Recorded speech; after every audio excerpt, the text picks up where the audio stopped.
عايشه في جمال النبي صلى عليه. ما انت شاطره يا حماتي وبتعرفي تخبزي. طب وانت؟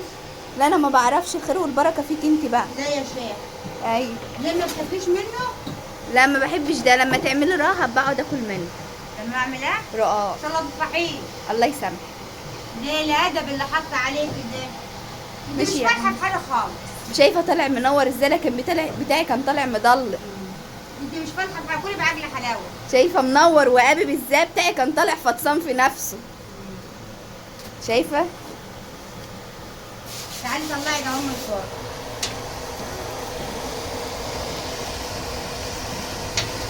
ايوه كده يا حماتي، اشتغلي اشتغلي.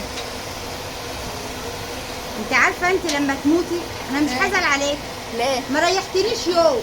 انا مريحاك اهو. مريحاني ايه؟ ما تعملي انا بديك ايه؟ المطرح. ليه يا شيخ؟ ايوه ما أنا بتتعبي يا بدي. بنت. بصي بريحك، اخد لا، المطرح اهي بتتعبي. عشان ايدك ما توجعكيش. بتتعبي يا بنت.